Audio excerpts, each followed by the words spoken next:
Pasigenyo, breaking news tayo. Isang balita ang nakarating sa iNews Pasig na isang menor de edad ang nagpaalam at kinitil ang kanyang buhay. Ngayon ay makakasama natin ang kanyang tita na si Lorna Baldomar. Okay, sorry po. Si Lorna Baldomar para hingin natin yung detalye dito sa nangyari. Ma'am, hingi lang kami ng detalye. Ano po? Ito Opo. pong bata ay 15 years old. Opo. Pakikwento na lamang po sa atin kung ano po yung naganap. Ay, ano lang po, ma'am. Sa araw-araw po na ginawa ng batang yan, pag pumapasok po talaga siya, stress siya dahil walang masuot, ganon, dahil maglaba po.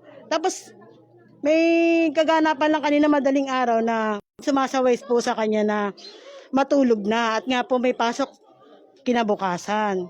Ngayon, syempre po, binalibag ang pinto. Sa akin lang naman, hindi na rin po ako nanaway kasi alam ko mamaya matutulog na siya. Ayun lang po.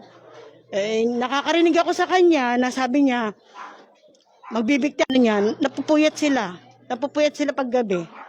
Halos madaling araw na sila natutulog. Siya lang halos tsaka yung isa niyang kapatid. May kapatid pa siyang isa.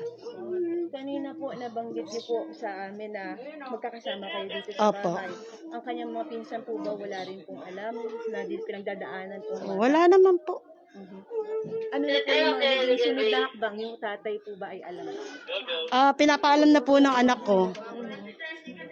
Sunod na hakbang, ma'am, meron po ba kayo gustong sabihin na kailangan kung ano pong gagawin natin? Dahil lang po sa kalagayan namin, katulad nito, ako lang po ang nasa loob ng bahay na medyo may kakayanan na katulad po, makahingi po ng tulong sa batang yan. Ayun lang po. Meron pa po kayo gustong idagdag? Gusto ko lang po yung dagdag na sana yung mama niya lumuwas dito para po makita yung anak niya. Ayun lang po. Pati yung kapatid ko po, malaman mo na yung anak mo maagang na maalam. Sumuko. Ayun lang po, ma'am. Okay po. Maraming salamat po, Ma'am Darla. Salamat po. At ating nakapanayam ang tita ni nung 15 anyos na dalagita na sinabi ngang kinitilan sa kanyang sariling buhay. Ayon sa kanyang tiyahin, itong dalagitang ito ay nakikitira dito sa bahay kasama yung kanyang mga anak at yun nga si Lorna. Ang ama nitong batang kinitil ang buhay ay nakatira naman sa ibang lugar at nakadestino para sa trabaho, samantalang ang nanay ilagay na lang natin siya sa alias na Leia. Ang nanay ni Leia ay matagal nilang hindi kasama. Ulitin lang natin sa mga Pasigenyo na ngayon pa lamang nakakapanood ng ating breaking news.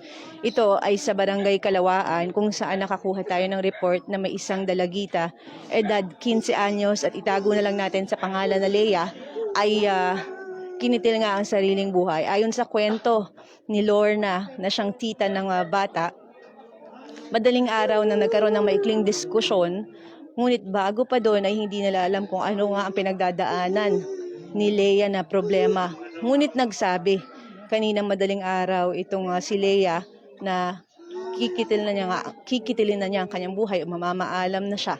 Yan yung mga binanggit na kataga kanina sa atin ni Lorna. Ang pinoproblema ng tita ni Leia ay ang gastusin matapos nga itong nangyari. Dito, sa lugar ng insidente, dumating na ang Barangay Security Force, ganun din ang Bantay Pasig Division at ilang kapulisan mula sa Substation 4. At inaantay pa ang ilang pang mga investigador, maging ang SOCO.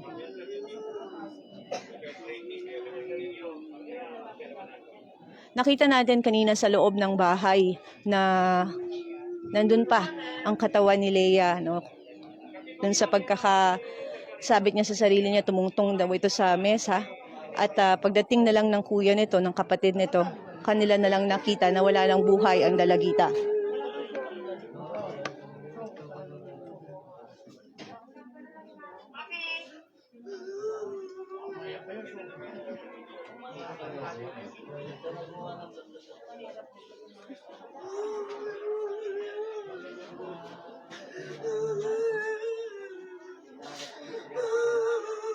Uy, Daniel?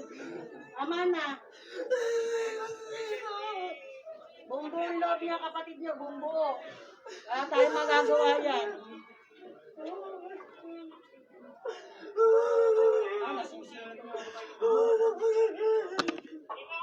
Wala akong nila kayo. Sino po, dalawa sa akin. Dalawang babae na kasama sa amin. Bali, itong kuya, kinakasama. Siyang bakla, dyan lang din po, kalapin lang din. Sa mga bakla. Pero yung dalawang babae sa amin yan, high school po. Grade 7 po, grade 7.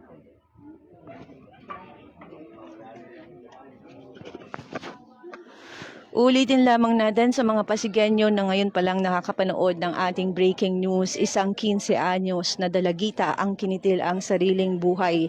Ayon sa ating nakuhang impormasyon, nagkaroon ng diskusyon kanina nga madaling araw dito sa kanilang kabahayan, sa kanyang tita, kaugnay sa isang bagay na ikwinento na rin naman sa ating kanina ng ating nakapanayam. Maliban pa doon, hindi nila alam. Kinausap natin bago tayo maghatid ng balita, kinausap natin ang pinsan, ang tita, at ilan pa sa kakilala nitong si Leia. Ngunit hindi nila alam kung ano pa ang pinagdadaanan ng bata. Maliban nga doon sa naging diskusyon, hindi nila alam kung ano yung naging dahilan. Kinitil niya ang sarili niyang buhay.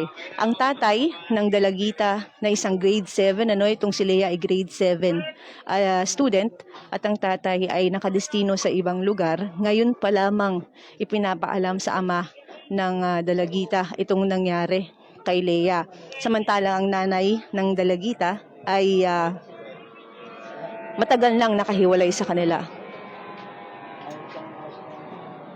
Ang ilang kapatid ni Leia ay nandito kasama nila sa bahay, samantalang iba ay hindi. Ayon sa tiyahin, dalawang babaeng magkapatid ay kasama niya dito sa bahay. Samantalang yung kuya, nakita na rin natin na nandito sa lugar ng insidente.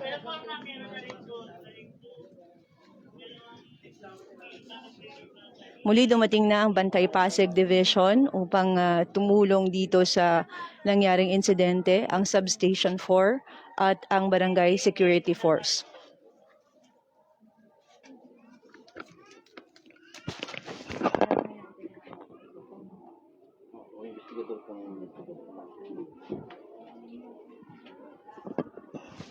Sa kasalukuyan na inaantay na lamang po ang investigador, at kanina tinanong natin ang plano ni Lorna kaugnay dito. Ayon sa kanya, hindi pa niya alam kung ano ang gagawin dahil isang problema nila ay ang usaping pinansyal. Kaugnay dito sa nangyari, hindi na alam kung anong susunod na hakbang.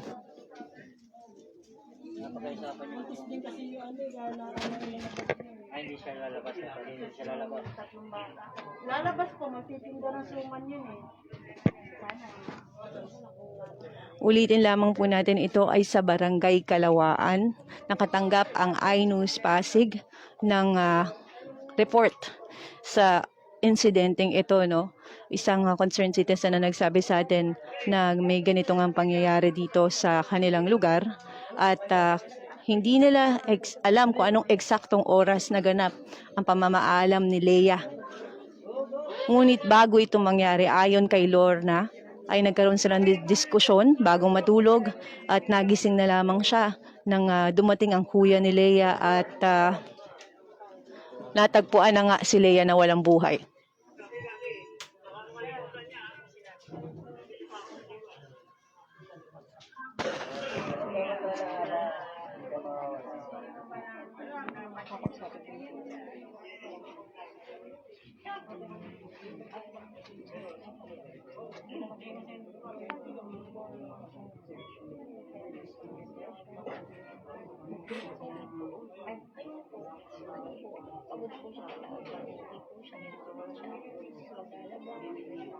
Naglalaba lang po siya pag papasok na siya sa bahay.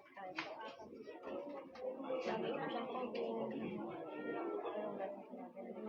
pagod na nga ako mag-aral. Ganito ba? Nagwala siya pa ako. Pagod na to. 17.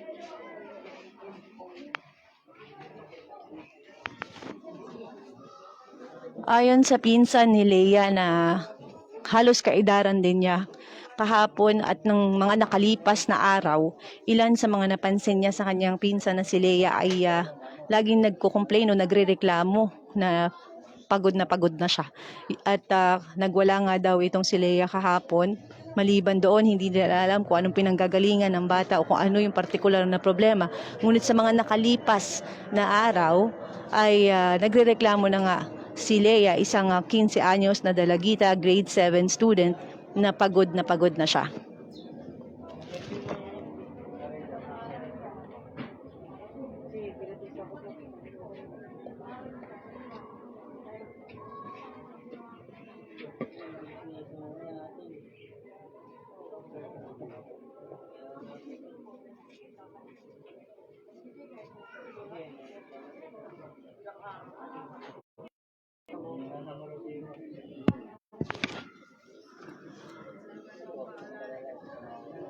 Hanggang ngayon, kahit sino sa pamilya ay hindi sigurado kung anong oras nangyari itong insidente. Ngunit ang estima nila ay mga bandang alas 5 ng umaga.